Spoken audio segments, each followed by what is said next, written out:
नमस्कार दोस्तों, एक बार पुनः आप सभी लोगों का स्वागत है। जैसा कि हमने आपसे कहा था कि हम आपको हमारा राजस्थान कक्षा 6 से कक्षा 10 तक की संपूर्ण बुक का एक अच्छा विश्लेषण करेंगे और प्रत्येक क्वेश्चन का एनालिसिस करेंगे और व्याख्या सहित आपको समझाने की कोशिश करेंगे, ताकि आपको एक वीडियो देखने के बाद में आपको दूसरी बार बुक या अन्य आवश्यक वस्तुओं को देखने की आवश्यकता न पड़े। इसी श्रृंखला में हमारा एक दूसरी बुक है कक्षा 7 का, तो इस पे देखते हैं। प्रत्येक क्वेश्चन का आंसर देखेंगे और प्रत्येक क्वेश्चन का डिस्कशन करेंगे, ताकि आपका कौन सा भी क्वेश्चन न छूटे। क्योंकि आपके देखा जाए तो आरपीएससी हो या फिर राजस्थान कर्मचारी चयन बोर्ड हो, प्रत्येक क्वेश्चन इस बुक से उठाते हैं। पहले भी उठाए हैं और आगे भी उठाने वाले हैं, क्योंकि ये ऑथेंटिक बुक है। तो प्रत्येक क्वेश्चन को देखेंगे और हो सकता है कि इसमें आपके अनुसार, गाइड के अनुसार क्वेश्चन अलग हो तो, लेकिन इस बुक में जो आंसर दिए हुए हैं, जो क्वेश्चन दिए हुए हैं, जो आंकड़े दिए हुए हैं, वही लिए गए हैं। हो सकता है कि नवीन आंकड़े संशोधित हो, लेकिन इस बुक के अनुसार हमने पूरे ऑथेंटिक आंकड़े लिए हैं।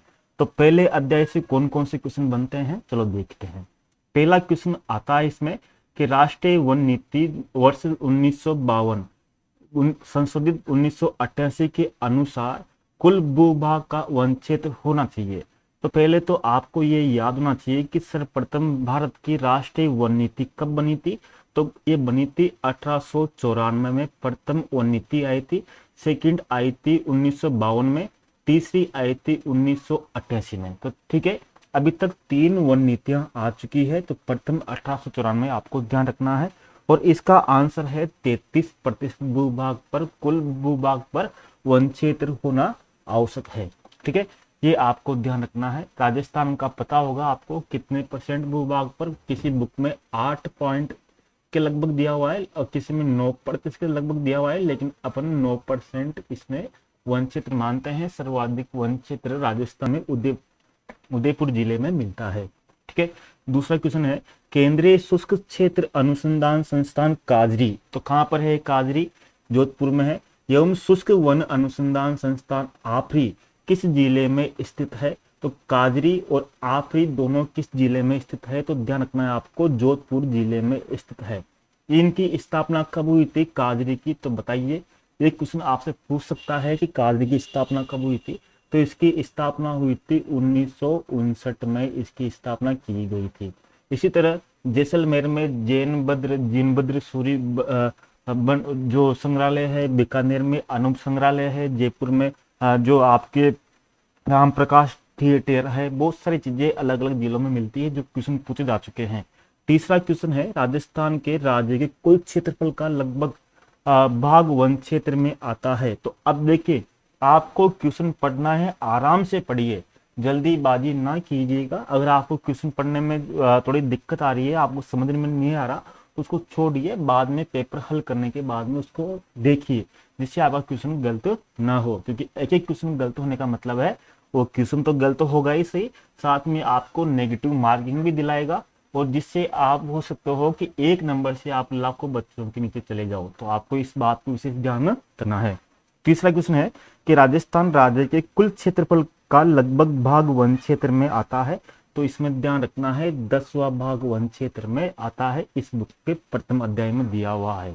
चौथा क्वेश्चन है वनों को 3 भागों में बांटा जाता है, उनमें शामिल है। तो वनों को कितने भागों में बांटा गया है? 3 भागों में। नंबर 1 आरक्षित वन, नंबर 2 सुरक्षित वन, नंबर 3 अवर्गीकृत वन। तो देखा जाए तो राजस्थान में अलग अलग आपको एरिया वाइज ध्यान रखना है कि आरक्षित वन कहाँ पर है, अवर्गीकृत वन कहाँ पर है, असुरक्षित वन सर्वाधिक कहाँ पर है। जैसे हम बात कर सकते हैं, अवर्गीकृत वन सर्वाधिक कौन से जिले में है? बीकानेर जिले में सर्वाधिक अवर्गीकृत वन मिलते हैं। इसी तरह आपके अलग अलग आर्थिक क्षेत्र हो सकता है। अगला क्वेश्चन है कि विश्व का एकमात्र वृक्ष मेला कहाँ पर लगता है? तो ये तो सिंपल क्वेश्चन है, आपको पता है वृक्ष मेला क्यों लगता है? वो अमृता देवी के बलिदान के कारण ये खेरड़ी में, जोधपुर में लगता है। आपको पता होगा वहां पर जो ये एक बलिदान हुआ था अमृता देवी के नेतृत्व में, जिस कारण वहां पर वर्ष मेला का आयोजन किया जाता है, जो खेरड़ी वर्तमान में कहाँ पर है? जोधपुर जिले में है। बहुत से ये भी क्वेश्चन सिंपल सा पूछ सकते हैं कि वर्तमान में केरली कौन से जिले में है, तो जोधपुर जिले में स्थित है।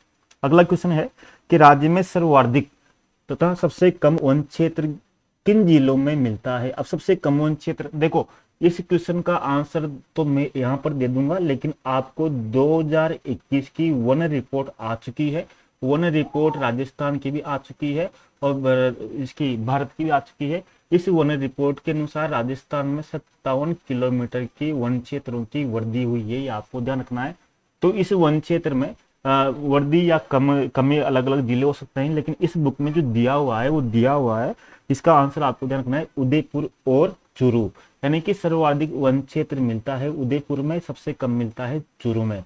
और 2021 के अनुसार पूछे तो आपके पूरे जिलों की डिटेल आपको उसमें पढ़कर जानी है। इसी तरह राजस्थान में 7वां क्वेश्चन है, राजस्थान में सदाबहार वन कहाँ पाए जाते हैं। अब देखिए सदाबहार वन कहाँ मिलते हैं, ये तो क्वेश्चन सबने पढ़ चुका है, लेकिन 2021 आरएस प्री परीक्षा में ये क्वेश्चन पूछा गया था कि राजस्थान में अर्ध उष्ण सदाबहार वन कहाँ मिलते हैं, सदाबहार वन कहाँ मिलते हैं। तो यहाँ पर कंफ्यूज हो गए सभी, तो अर्ध उष्ण या पूछे या सदाबहार वन पूछे, इसमें कंफ्यूज बिल्कुल भी नहीं होना है किसी को। तो सदाबहार वन हमेशा माउंट आबू में ही मिलेंगे, आपको ध्यान रखना है। और आबू एसिस जो डीबी टेरा जो पादप है वो यहाँ पर माउंट आबू में एकमात्र मिलता है। ठीक है, अगली बात करते हैं जो राजस्थान का राज्य पक्षी कौन सा है। तो जो सिंपल क्वेश्चन है, क्योंकि सिंपल इसलिए है क्योंकि इस किताब में सिंपल दिए हुए हैं क्वेश्चन, तो सिंपल ही रहेंगे। जैसे जैसे हम कक्षा 8 का अगला लेंगे, 9 का लेंगे, 10 का लेंगे, जैसे जैसे आगे बढ़ेंगे तो आपके सामने डिफिकल्ट क्वेश्चन आने लग जाएंगे।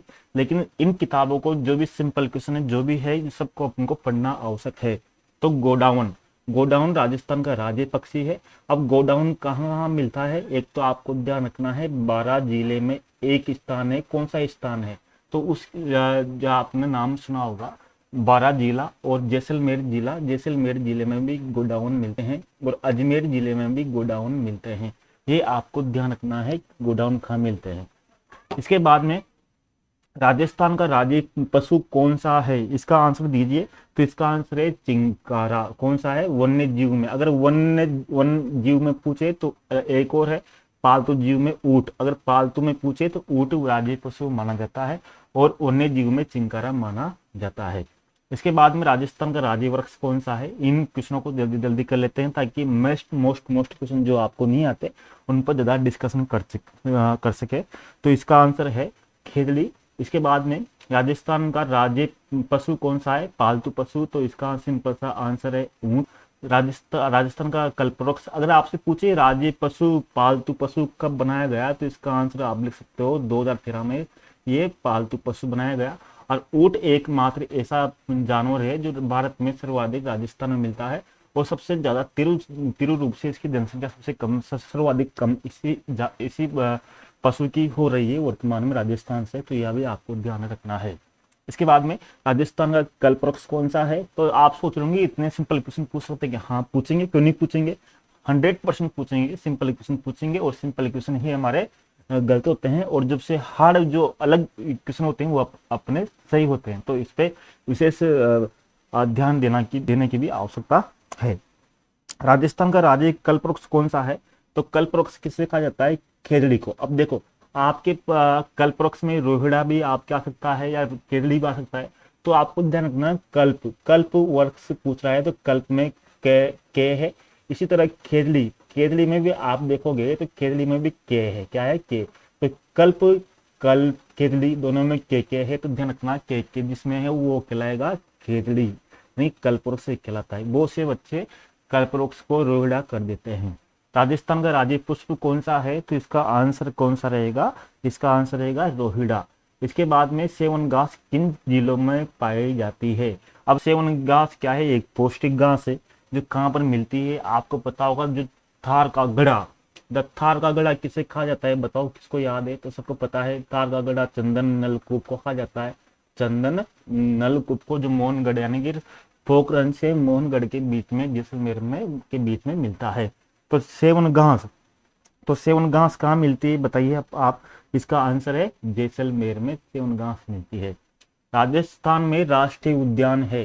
तो राष्ट्रीय उद्यान की बात करें तो वर्तमान में 4 राष्ट्रीय उद्यान हो चुके हैं, क्योंकि एक जो चौथा राष्ट्रीय उद्यान भी बनाया गया है बूंदी का, जो राष्ट्रीय जो वन्य जीव जो राम सिंह जो पूछते हैं, विषधारी बूंदी में स्थित है, जो 52वां राष्ट्रीय उद्यान भी बनाया गया है। ये आपको ध्यान रखना है, बूंदी वाला। इसके बाद में साइब्रेन क्रेन किस उद्यान में पाया जाता है? साइब्रेन क्रेन यानी कि साइब्रेन क्रेन पता है सबको, केवलादेव राष्ट्रीय उद्यान में मिलता है साइब्रेन क्रेन, ये आपको ध्यान रखना है। इसी तरह रणथंभौर राष्ट्रीय उद्यान, मुकुंदरा हिल्स राष्ट्रीय उद्यान कब कब बनाया गया, ये भी आपको ध्यान रखना है। उड़न गिलेरी किस अभ्यारण्य में पाई जाती है? तो उड़न गिलेरी कौन से अभ्यारण्य में पाई जाती है? सीता माता अभ्यारण्य वन्य जीव अभ्यारण्य में मिलती है। ये प्रतापगढ़ जिले के आसपास क्षेत्र में स्थित है। इसके बाद में गोडाउन किस अभ्यारण्य में पाई जाती है? तो गोडाउन किस अभ्यारण्य में पाई जाती है बताइए? तो गोडाउन पाई जाती है राष्ट्रीय मरु उद्यान। अब आपको पता है कि मैंने आपको पहले बताया था कि जो गोडाउन है वो जैसलमेर में मिलते हैं, जैसलमेर बारा अजमेर में। तो जैसलमेर जिले में ही राष्ट्रीय मरु उद्यान स्थित है। राष्ट्रीय मरु उद्यान आपको पता होगा, ये बाड़मेर और जैसलमेर 2 जिलों में स्थित है। आपको ध्यान रखना है, बाड़मेर और जैसलमेर 2 जिलों में स्थित है। इसके बाद में इसका क्षेत्रफल भी आपको ध्यान रखना है, और कब बनाया गया ये भी आपको ध्यान रखना है। लगभग 1981 में ये बनाया गया था राष्ट्रीय मरु उद्यान। अब दूसरा अध्याय देखिए इसी बुक का, ताकि हमारा ये बुक हमारा राजस्थान पूरी कंप्लीट हो जाए और कौन सा भी कुछ यहाँ से नहीं जा पाया और आपका कौन सा भी आंसर रोंग न हो पाए। अगला है, जस्ता शोधक संयंत्र कहाँ स्थापित किया गया? अब जस्ता शोधक संयंत्र कहाँ पर स्थापित किया गया? तो इसका आंसर है देबारी। कहाँ पर है? देबारी, उदयपुर में स्थापित किया गया। इसके बाद में चंदेरिया भी आपको पता होगा क्या स्थापित है, यहाँ पर भी आपको ध्यान रखना है। बीचवाल क्या है? बीचवाल आपके जो प्राचीन सभ्यताओं में नाम पड़ा जाता है कि बीचवाल सभ्यता कहाँ पर है? तो बीकानेर जिले में स्थित है। इसी तरह बीकानेर में और भी सभ्यताएं हैं और यहाँ पर की जो हवेलियां भी प्रसिद्ध है। दूसरा क्वेश्चन है, सीसा दस्ता शोधक संयंत्र कहाँ स्थापित किया गया? तो जी सीसा दस्ता शोधक संयंत्र कहाँ पर स्थापित किया गया? तो इसका आंसर है चंदेरिया। कहाँ पर? चंदेरिया में स्थापित किया गया। इसके बाद में देश के सबसे बड़े सोलर पार्क की स्थापना कहाँ की गई? सबसे बड़े सोलर पार्क की स्थापना कहाँ पर की गई? भाडला में स्थापित की गई। इसी तरह आपके क्वेश्चन बन सकता है कि वर्तमान समय में भारत में सर्वाधिक सौर ऊर्जा का उत्पादन करने में राजस्थान का कौन सा स्थान है? तो प्रथम स्थान राजस्थान का है। लगभग 7000 मेगावाट 7000 मेगावाट से ज्यादा वर्तमान में राजस्थान सौर ऊर्जा का उत्पादन कर रहा है। और आपके क्वेश्चन ये भी बन सकता है कि भारत में 2030 तक कितनी 500, ठीक है ना, 500 ट्रिलियन मेगावाट, यानी कि जो आपके बोल सकते हैं 500 जो मेगावाट नवीकरणीय ऊर्जा प्राप्त करने का लक्ष्य रखा गया है, जिसको प्राप्त होने में हम आगे बढ़ रहे हैं। इसके बाद में चौथा क्वेश्चन है, लोहे, अयस्क, मैग्नीज, सीसा, दस्ता, चांदी, तांबा आदि खनिज किस प्रकार के खनिज है? तो किस प्रकार के खनिज है? ये क्वेश्चन बार बार पूछा जाता है कि निम्न में से अधात्विक खनिज कौन सा है, निम्न में से धात्विक खनिज कौन सा है, निम्न में से ऊर्जा खनिज कौन सा है। धात्विक खनिज देखें तो 2 तरह के होते हैं, वैसे 3 तरह के अलग अलग बताते हैं, लेकिन अपन 2 तरह के देख सकते हैं। एक तो लौह खनिज होते हैं धात्विक खनिज में, एक अलोह खनिज होते हैं। और कुछ लोग इसको एक प्रकार और बताते हैं धात्विक खनिज का, बहुमूल्य खनिज में, लेकिन बहुमूल्य खनिज एक अलग मान सकते हैं। तो लौह खनिज भी आपको ध्यान रखना है, अलोह खनिज भी आपको ध्यान रखना है, बहुमूल्य खनिज भी आपको ध्यान रखना है। इसके बाद में दूसरा प्रकार है अधात्विक खनिज, और तीसरा प्रकार है ऊर्जा खनिज, और चौथा प्रकार हम इस खनिज में मान सकते हैं परमाणु खनिज। परमाणु खनिज में वो खनिज आते हैं जिनसे हम जो परमाणु ऊर्जा प्राप्त करते हैं, जैसे यूरेनियम, थोरियम, बेरिलियम, सब परमाणु खनिज में आते हैं। इसके बाद में अगला क्वेश्चन है, तो इसका आंसर क्या है? तो इसका आंसर बताइए कौन सा है? इसका आंसर रहेगा चौथे का 1, धात्विक खनिज।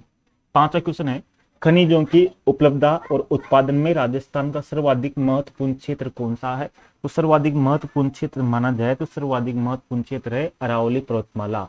अगर अपन देखें तो अरावली पर्वतमाला कौन से क्रम में बनी, तो आपको ध्यान रखना है कि ये विश्व की सबसे प्राचीनतम पर्वतमाला भी मानी जाती है अरावली पर्वतमाला। इसको देखा जाए तो ये राजस्थान में कितने किलोमीटर की लंबाई में फैली हुई है, सबसे ऊंची पर्वतमाला कौन कौन से इसमें गेप है, ये आपको विस्तार से देखना है। इसका एक अलग चैप्टर हम बता देंगे अरावली पर्वतमाला से संबंधित और शेखावटी से संबंधित, जहाँ पर जोहड़ मिलते हैं, सर्वाधिक सर्वाधिक जोहड़ या सर्वाधिक बालों का स्तूप सर्वाधिक शेखावटी क्षेत्र में ही मिलते हैं, ये आपको ध्यान रखना है।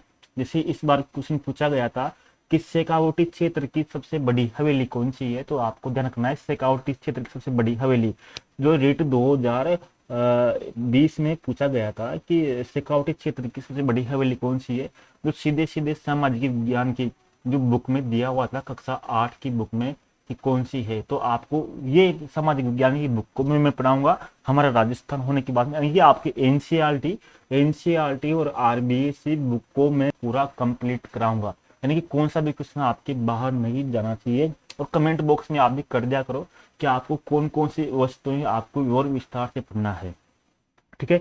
कौन सा कोयला उत्तम किस्म का होता है, क्वेश्चन नंबर 6।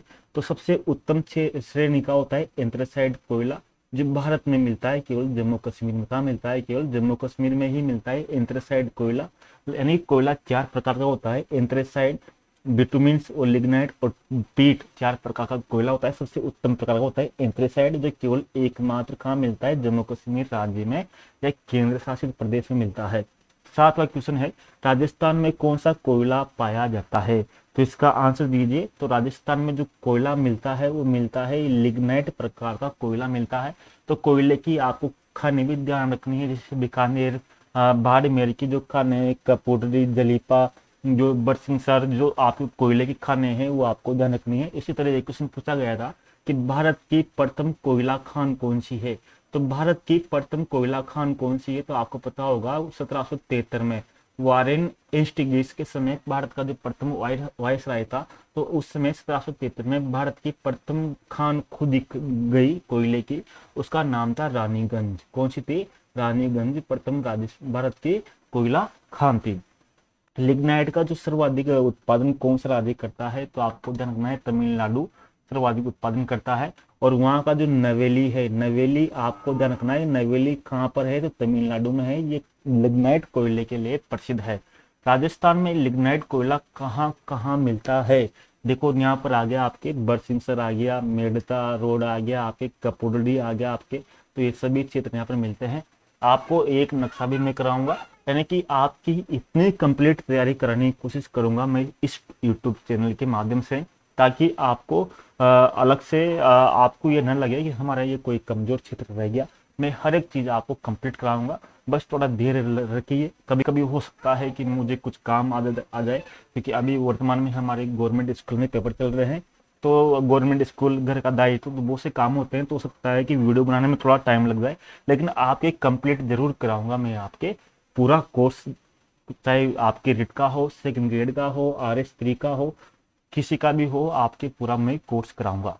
अगला क्वेश्चन है 9वां, राजस्थान का पहला सुपर थर्मल पावर स्टेशन कहाँ पर स्थित है, तो इसका आंसर दीजिए। इसका आंसर है सूरतगढ़। सूरतगढ़ में राजस्थान का प्रथम सुपर थर्मल पावर स्टेशन माना जाता है, श्रीगंगानगर में।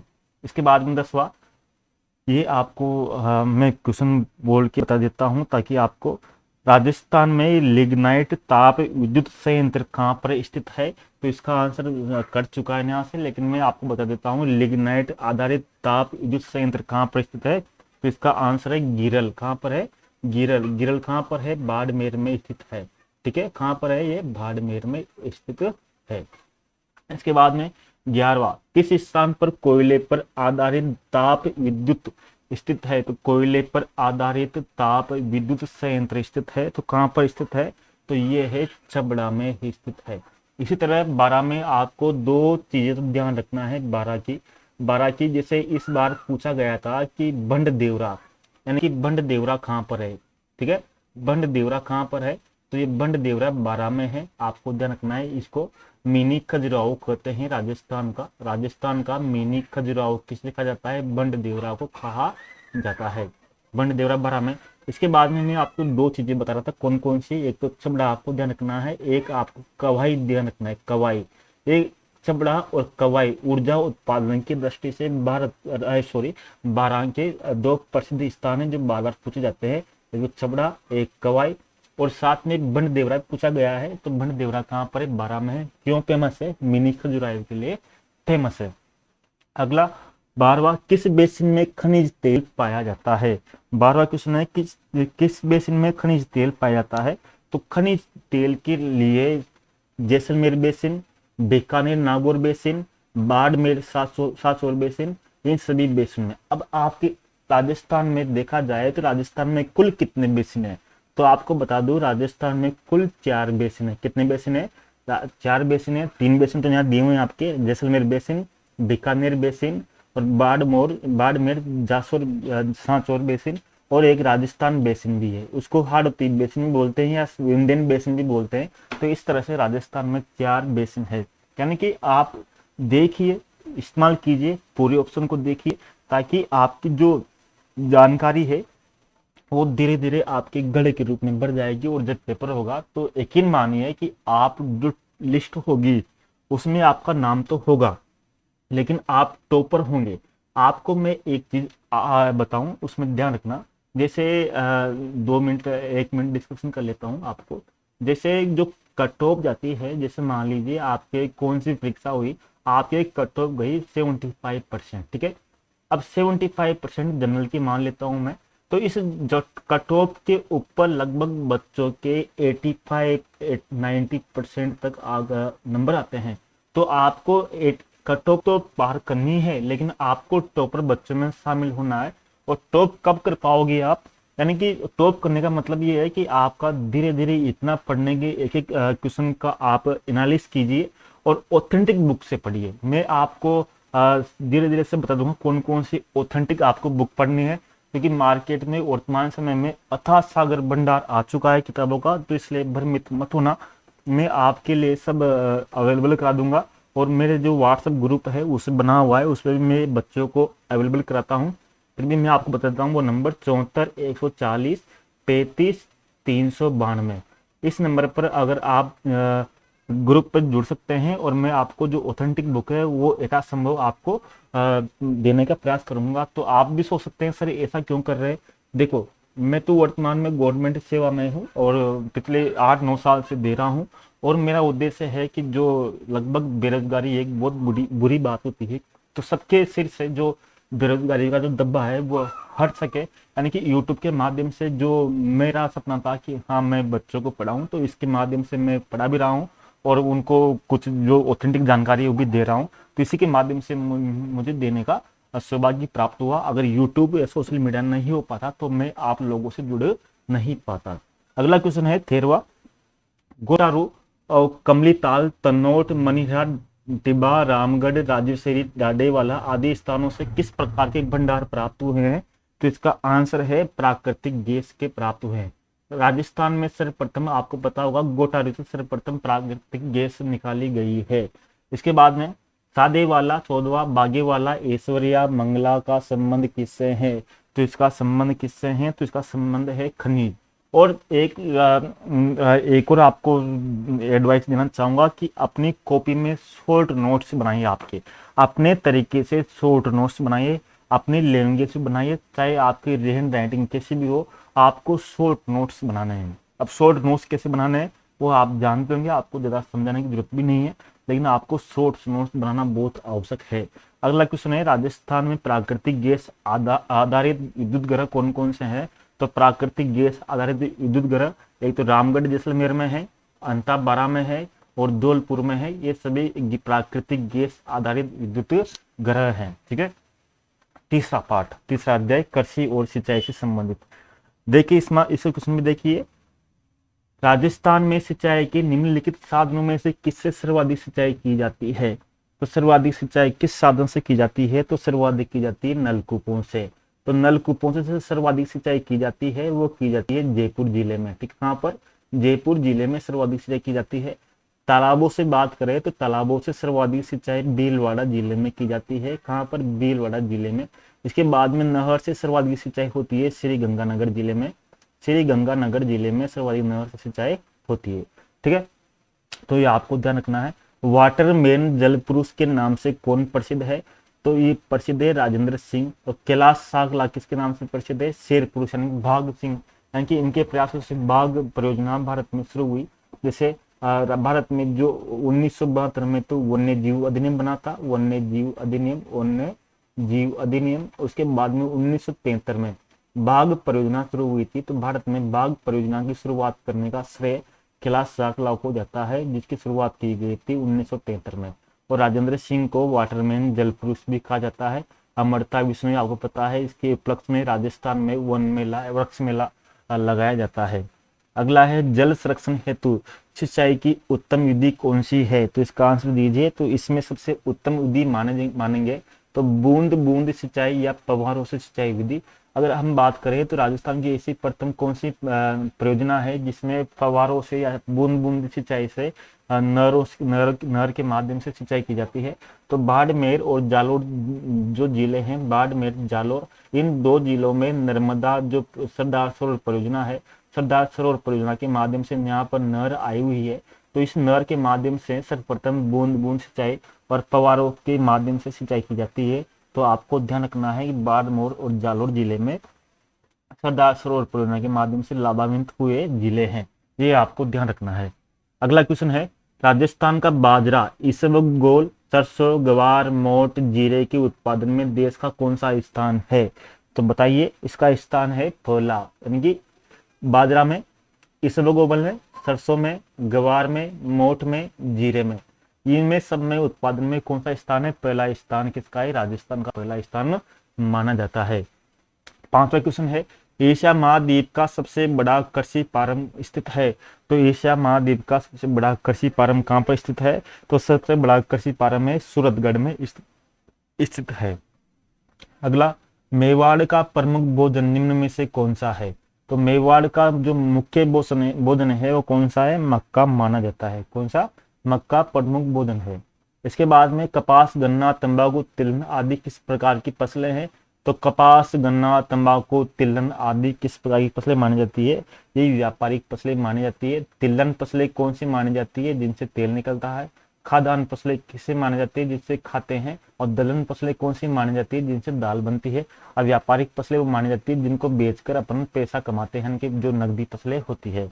कपास को आपको पता होगा काली मृदा के लिए उपयुक्त है, इसको काली मृदा उपयुक्त है। इसको जो कपास जो होती है, कपास को काला सोना भी कहा जाता है। तंबाकू, तिलहन आपको ध्यान रखना है। ठीक है, अगला क्वेश्चन है, अगला पार्ट है राजस्थान में कृषि विपणन। राजस्थान में कृषि विपणन का फटाफट देख लेते हैं इसका आंसर। देखिए, राज्य की जोधपुर मंडी प्रसिद्ध किसके लिए है? तो राजस्थान में जोधपुर मंडी किसके लिए प्रसिद्ध है? जीरा के लिए प्रसिद्ध है जोधपुर मंडी। इसके बाद में राजस्थान राज्य कृषि विपणन बोर्ड की स्थापना कब की गई? राजस्थान राज्य कृषि विपणन बोर्ड की स्थापना कब की गई? तो इसकी स्थापना की गई 1974 में, इसकी स्थापना की गई थी। आपको ये भी ध्यान रखना है, राजस्थान में सेवर में राष्ट्रीय कृषि सरसों अनुसंधान केंद्र भी है। इसी तरह राष्ट्रीय जो बेड़ अनुसंधान संस्थान कहाँ पर है? टोंक में है। जो राष्ट्रीय संबंधित जो है ना, जैसे राजस्थान में 1929 में एक स्थान की स्थापना की गई थी जयपुर में, राष्ट्रीय जो दुर्गापुर में, राष्ट्रीय जो जो अनुसंधान संस्थान की स्थापना की गई थी दुर्गापुर में, आपको ध्यान रखना है। यानी कि राजस्थान में जितने भी राष्ट्रीय जो संस्थान है, चाहे वो राष्ट्रीय जिंक संस्थान हो, दस्ता संस्थान हो या तांबा संस्थान हो, जितने भी अनुसंधान संस्थान है राष्ट्रीय वाले, वो आपको जरूर याद होना चाहिए, क्योंकि बहुत कम है, 15-20 संस्थान है राष्ट्रीय स्तर के, वो आपको याद होना चाहिए, क्योंकि उनसे क्वेश्चन बनता है हमेशा। इसके बाद में राज्य की कोटा मंडी किसके लिए प्रसिद्ध है? तो बताइए किसके लिए प्रसिद्ध है? धनिया के लिए प्रसिद्ध है कोटा की मंडी। और साथ में कोटा संभाग में ही सर्वाधिक लहसुन की खेती भी की जाती है। कोटा संभाग में, कोटा संभाग ही सर्वाधिक नदियों वाला संभाग भी माना जाता है। क्वेश्चन नंबर 4, पीडीएस का पूरा नाम क्या है? तो पीडीएस का पूरा नाम है सार्वजनिक वितरण प्रणाली, सार्वजनिक वितरण प्रणाली।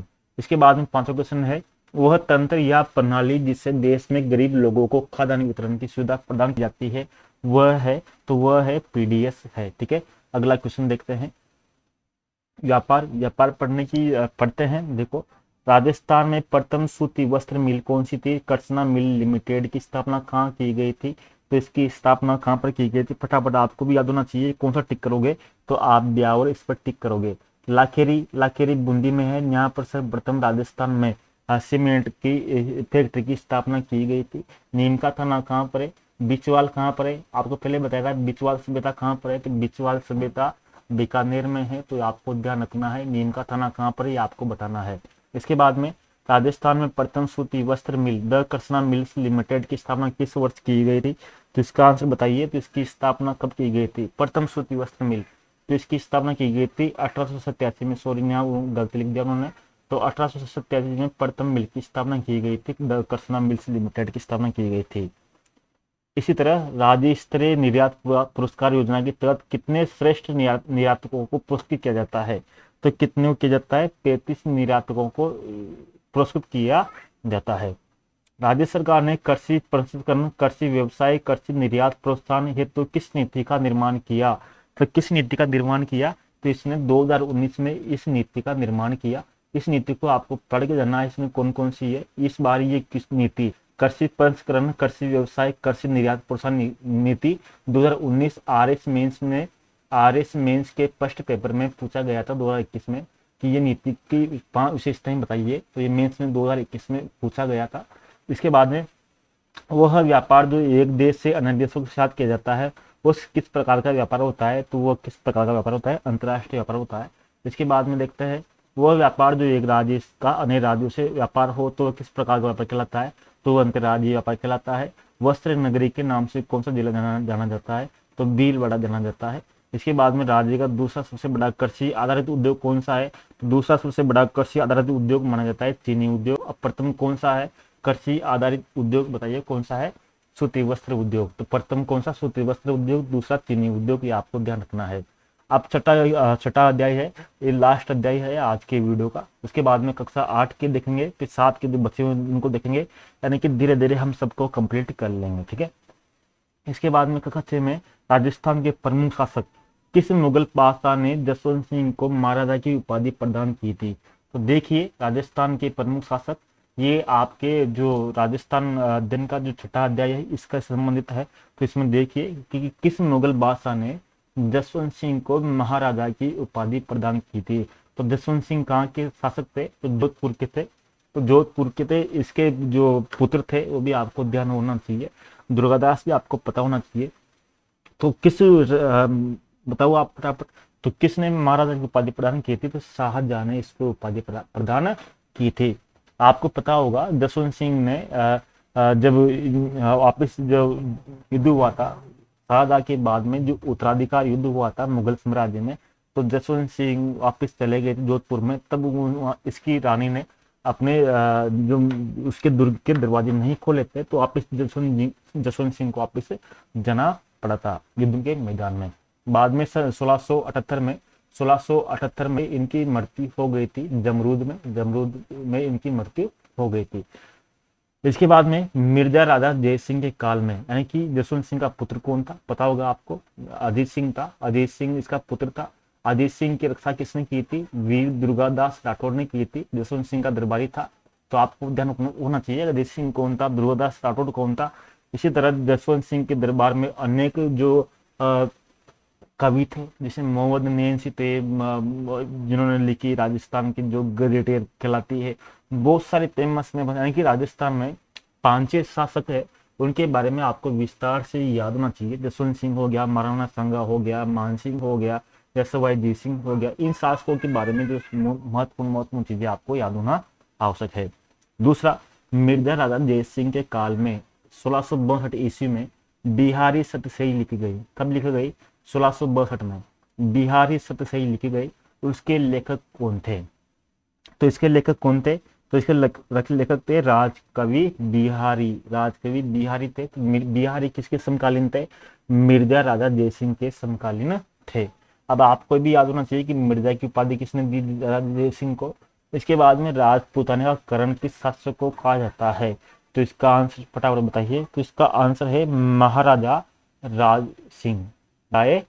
इसी तरह राजस्थान का जो करण किसे कहा जाता है? तो राजपूताना का करण हुआ। लेकिन आपसे पूछे कि राजस्थान का करण किसे कहा जाता है, तो आपको बताना है किसे कहा जाता है। तो राजस्थान का जो करण कहा जाता है वो कहा जाता है, बताओ, आपको कमेंट बॉक्स में देना है, क्योंकि आप कमेंट बहुत कम करते हो। उसका आंसर भी मैं अगले वीडियो में बता दूंगा आपको, क्योंकि आपको कमेंट भी करना है कौन कौन से आपको अच्छे लग रहे हैं, किसके ज़्यादा फोकस करना चाहिए अपन को। इसके बाद में जैसे आप राजपूताना का जो करण है तो आपको किसे याद करना है, तो राजपूताने में रा है, इसी तरह राय सिंह में भी क्या है, रा है, तो दोनों में रा रा आ रहा है, तो आपको कंफ्यूज नहीं होंगे। तो रा से रा, यानी राजपूताने का करण राय सिंह को कहा जाता है। किस शासक का शासनकाल मारवाड़ का शौर्य युग कहा जाता है, तो इसका आंसर रहेगा मालदेव का कहा जाता है। मालदेव का जो युद्ध हुआ था शेरशाह सूरी के मध्य 1544 में युद्ध हुआ था, वो आपको ध्यान रखना चाहिए, जिसमें शेरशाह सूरी ने कहा था कि मैं एक मुट्ठी बाजरे के लिए भारत की बादशाह खो देता। ठीक है। इसके बाद में संगीत राज, संगीत मीमांसा, सूड प्रबंध आदि किसकी कृतियां हैं, ये भी बिल्कुल सिंपल है। किसका कृतियां हैं, ये महाराणा कुंभा की है। महाराणा कुंभा का पुत्र कौन था, उदा था, यानी कि प्रथम पितृहंता शासक कौन था, उदा माना जाता है, जिसकी बाद में जंगलों में घोड़े बजाते समय बिजली गिरने से इसकी मृत्यु हो गई थी। कुंभा को रोग हो गया था, तो उसको कुंभा को उदा ने जहाँ बैठा हुआ था तो उधर ने धक्का दे दिया था, जिससे इसकी हत्या हो गई थी। तो मेवाड़ का प्रथम पितृहंता शासक उदा माना जाता है। इसके बाद में प्रसिद्ध ग्रंथ पृथ्वीराज रासो की रचना किस कवि द्वारा की गई, इसका आंसर फटाफट दीजिए। तो पृथ्वीराज रासो की चंद्रवरदाय द्वारा की गई, जय नायक द्वारा पृथ्वीराज विजय की गई। ध्यान रखना, पृथ्वीराज विजय, पृथ्वीराज रासो मैं 10 बार बता चुका हूँ, किस तरह से आपको ध्यान रखना है करतियां, वो इस बार नहीं बताऊंगा, अगर बताऊंगा तो वीडियो थोड़ा बड़ा हो जाएगा। इसके बाद में पारसी इतिहासकारों ने अश्मत वाला शासक किस शासक को कहा गया है, अश्मत वाला शासक किस शासक को कहा गया है, तो पारसी इतिहासकारों ने कहा है, किसे कहा है, तो इसका आंसर है मालदेव को कहा है। इसके बाद में पृथ्वीराज चौहान की माता का नाम क्या था, तो पृथ्वीराज चौहान की माता का नाम था कर्पूर देवी। इसके बाद में महाराणा कुंभा किस वर्ष मेवाड़ के राज सिंहासन पर बैठे, तो राज सिंहासन में बैठे थे ये, आपको आंसर देना है महाराणा कुंभा 1433 में बैठे थे। महाराणा कुंभा किसके शासक थे, मोकल के पुत्र थे। इस तरह से गीत गोविंद किसकी करती है, तो गीत गोविंद किसकी करती है, जयदेव की करती है, जयदेव की।